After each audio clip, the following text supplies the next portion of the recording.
प्राचीन भारतीय ज्योतिष के पीछे का छिपा सच। क्या आपने कभी सोचा है कि क्या सितारे सचमुच आपके भाग्य की कुंजी अपने पास रखते हैं? यह सवाल आरव के मन में कभी नहीं आया था, जो एक युवा, तर्कशील इतिहासकार था। इलाहाबाद विश्वविद्यालय से प्राचीन इतिहास में स्वर्ण पदक विजेता आरव का मानना था कि दुनिया को समझने के लिए केवल ठोस सबूत, पुरातात्विक खुदाई और ऐतिहासिक दस्तावेजों की आवश्यकता होती है। उसके लिए ज्योतिष केवल अंधविश्वास और प्राचीन लोककथाओं का एक संग्रह था, जिसका आधुनिक विज्ञान से कोई लेना देना नहीं था। वह संख्याओं और तथ्यों में विश्वास रखता था, न कि ग्रहों की चाल और नक्षत्रों के प्रभाव में। उसका शोध हमेशा तार्किक और अकादमिक रहा था, और उसने कभी कल्पना या अलौकिक में कोई रुचि नहीं ली थी।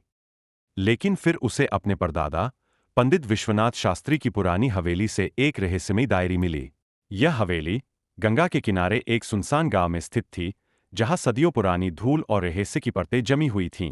पंडित विश्वनाथ एक प्रसिद्ध, पर कुछ हद तक विवादास्पद ज्योतिषी थे, जिनके बारे में कहा जाता था कि वे भविष्य को इतनी सटीकता से देखते थे कि लोग उन्हें जादूगर समझने लगे थे। गांव के लोग उनके बारे में फुसफुसाते थे, कुछ उन्हें संत मानते थे तो कुछ उन्हें रहस्यमय शक्तियों वाला व्यक्ति। आरव ने डायरी को केवल एक ऐतिहासिक जिज्ञासा के रूप में देखा, एक पुरानी पांडुलिपि जिसे वह अपने शोध में इस्तेमाल कर सकता था, शायद प्राचीन भारतीय ज्योतिषीय पद्धतियों पर एक अकादमिक पेपर लिख सके। डायरी धूल और समय की मोटी परतों से ढकी हुई थी। उसके पन्ने पीले पड़ चुके थे और स्याही फीकी पड़ रही थी, लेकिन उस पर बने खगोलीय चार्ट और अजीबोगरीब प्रतीक अब भी स्पष्ट थे। आरव ने उन्हें सरसरी तौर पर देखा, उन्हें केवल परदादा की सनक मानकर, जो शायद अपने समय से बहुत आगे थे या बस एक कल्पनाशील मन के मालिक थे। लेकिन एक प्रतीक बार बार उसकी नजर में आ रहा था, एक जटिल चक्र जिसके केंद्र में एक छोटा सा त्रिकोण था, जिसके कोने में एक छोटी सी बिंदी थी। यह प्रतीक उसे कहीं देखा हुआ सा लग रहा था, एक धुंधली याद, लेकिन वह याद नहीं कर पा रहा था कहाँ। यह प्रतीक उसे बेचैन कर रहा था, जैसे कोई अनसुलझी पहेली। एक रात, जब आरव डायरी के पन्नों को पलट रहा था, तो उसकी नज़र एक विशेष पृष्ठ पर पड़ी। उस पर संस्कृत में कुछ जटिल श्लोक लिखे थे, और उसके ठीक नीचे पर दादा की हस्तलिपि में हिंदी में एक प्रश्न लिखा था, क्या सितारों में सचमुच तुम्हारे भाग्य की कुंजी छिपी है? आरव मुस्कुराया। केवल एक कवि का प्रश्न, उसने सोचा, और पन्ना पलट दिया। उसने सोचा कि यह उसके परदादा की पुरानी आदत थी, जो अक्सर अपने नोट्स में दार्शनिक प्रश्न छोड़ जाते थे। लेकिन अगले कुछ दिनों में अजीब घटनाएं घटने लगीं। आरव को एक ही सपना बार बार आने लगा, एक प्राचीन मंदिर का, जो घने जंगल के बीच में स्थित था।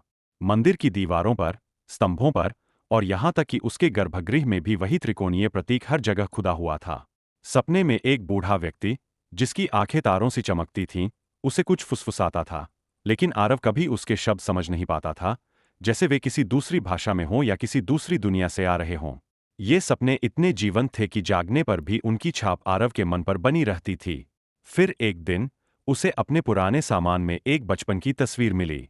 तस्वीर में वह छोटा सा आरव था, 5 या 6 साल का, और उसकी गर्दन पर एक छोटा सा जन्मचिह्न था, बिल्कुल वही त्रिकोणीय प्रतीक जो डायरी में था और जो उसके सपनों में दिखाई दे रहा था। यह सिर्फ एक जन्मचिह्न नहीं था, बल्कि एक गहरा, लगभग काला निशान था जो त्रिकोण के आकार में था। आरव के मन में एक अजीब सी बेचैनी हुई। क्या यह केवल एक संयोग था, या कोई गहरा संबंध था? उसने डायरी को फिर से उठाया, इस बार अधिक गंभीरता से। उसने परदादा के नोट्स को समझने की कोशिश की। वे केवल ग्रहों की स्थिति और नक्षत्रों के बारे में नहीं थे, बल्कि कुछ छिपे हुए अनुष्ठानों और ऊर्जाओं के बारे में भी थे जो ब्रह्मांड से सीधे जुड़ते थे। डायरी में एक रहस्यमय रहस्योद्घाटन था। सदियों से भारतीय ज्योतिष रहस्य में डूबा रहा है, लेकिन सतह के नीचे क्या रहस्य छिपे हैं? हमारे साथ जुड़े, क्योंकि हम राशि चक्र के छिपे हुए शक्ति को उजागर करते हैं, ग्रहों के प्रभाव का पता लगाते हैं, और खोजते हैं कि यह प्राचीन अभ्यास आपकी सच्ची क्षमता को कैसे अनलॉक कर सकता है। यह केवल एक भविष्यवाणी नहीं थी, बल्कि एक आह्वान था, एक चुनौती। आरव ने महसूस किया कि उसके परदादा केवल भविष्यवाणियां नहीं करते थे, वे ब्रह्मांडीय ऊर्जाओं का उपयोग करके घटनाओं को प्रभावित करते थे।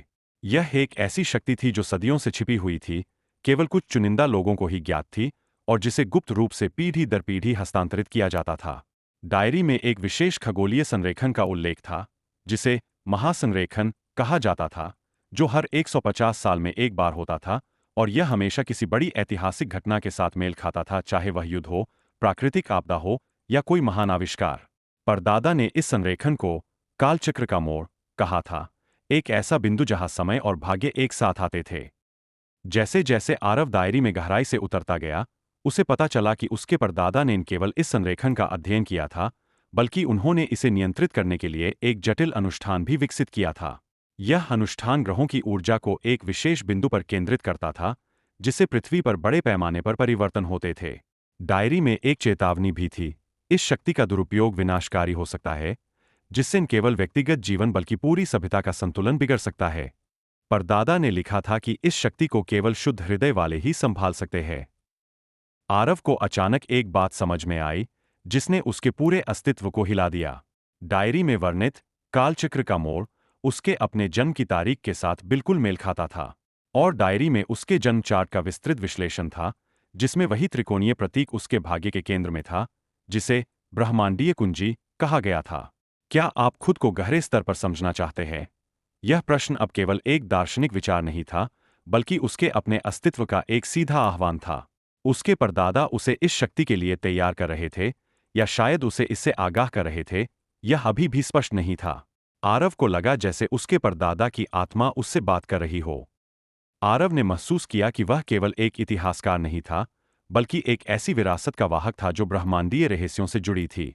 उसने इंटरनेट पर शोध किया और पाया कि एक गुप्त समाज, जिसे नक्षत्र रक्षक कहा जाता था, सदियों से इस ज्ञान की रक्षा कर रहा था। वे शांति और संतुलन के लिए काम करते थे, और उनके सदस्य विभिन्न क्षेत्रों से आते थे, वैज्ञानिक, कलाकार और आध्यात्मिक गुरु। लेकिन एक और समूह, अंधकार के साधक, इस शक्ति का दुरुपयोग करना चाहता था, दुनिया पर नियंत्रण पाने के लिए या अराजकता फैलाने के लिए। उनके नेता, एक रहस्यमयी आकृति जिसे काला गुरु कहा जाता था, के बारे में अफवाहें थीं कि वह सदियों से जीवित था। डायरी में अंतिम पृष्ठ पर एक पहेली थी, जो एक प्राचीन मंदिर के स्थान की ओर इशारा कर रही थी, वही मंदिर जो उसके सपनों में आता था। यह मंदिर एक विशेष खगोलीय संरेखन बिंदु पर स्थित था, जहां कालचक्र का मोड़ अपनी चरम शक्ति पर होता था। आरव को एहसास हुआ कि अगला कालचक्र का मोड़ कुछ ही हफ्तों में होने वाला था, और अगर अंधकार के साधक इस शक्ति को नियंत्रित कर लेते, तो मानवता के लिए विनाश निश्चित था। पृथ्वी पर भूकंप, बाढ़ और अकाल जैसी आपदाएं आ सकती थीं। आरव ने नक्षत्र रक्षकों से संपर्क किया। वे पहले तो उस पर विश्वास नहीं कर रहे थे, क्योंकि कई धोखेबाज और शक्ति के भूखे लोग पहले भी उनसे संपर्क कर चुके थे। लेकिन जब उसने परदादा की डायरी और अपने जन्मचिह्न के बारे में बताया, तो उन्होंने उसकी मदद करने का फैसला किया। उन्होंने बताया कि आरव का जन्म उस विशेष संरेखन के दौरान हुआ था, और इसलिए वह उस शक्ति को नियंत्रित करने की क्षमता रखता था, क्योंकि उसके भीतर ब्रह्मांडीय कुंजी थी। नक्षत्र रक्षकों ने उसे एक प्राचीन नक्शा और कुछ सुरक्षात्मक ताबीज दिए। मंदिर तक पहुंचने की यात्रा खतरों से भरी थी। घने जंगल में छिपे हुए जाल, प्राचीन फंसाने वाले उपकरण और अंधकार के साधकों के गुप्त एजेंट हर कदम पर उनका पीछा कर रहे थे। आरव को परदादा की डायरी में छिपे हुए अनुष्ठानों और प्रतीकों को समझना था, और उसे अपनी आंतरिक शक्ति पर विश्वास करना था, जो उसे कभी महसूस नहीं हुई थी। उसे ध्यान और योग के माध्यम से अपनी ऊर्जा को केंद्रित करना सीखना था। कई बार उसे लगा कि वह हार जाएगा, लेकिन उसके परदादा के शब्द और सपने उसे आगे बढ़ाते रहे। अंततः कई बाधाओं को पार करते हुए वे मंदिर पहुंचे।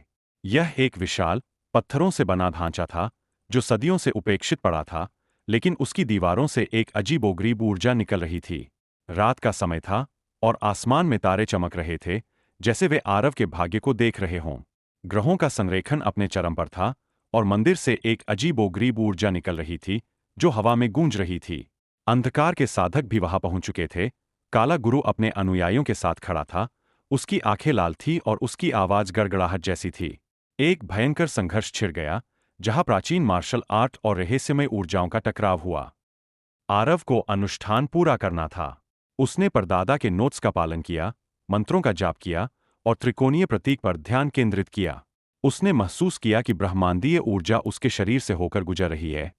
उसकी नसें चमक रही थीं और उसका जन्मचिह्न तीव्र रूप से जल रहा था। यह एक दर्दनाक लेकिन शक्तिशाली अनुभव था, जैसे उसका शरीर ब्रह्मांड का एक माध्यम बन गया हो। उसने अपनी आंखें बंद की और अपने परदादा की आवाज सुनी, संतुलन, आरव, संतुलन ही कुंजी है।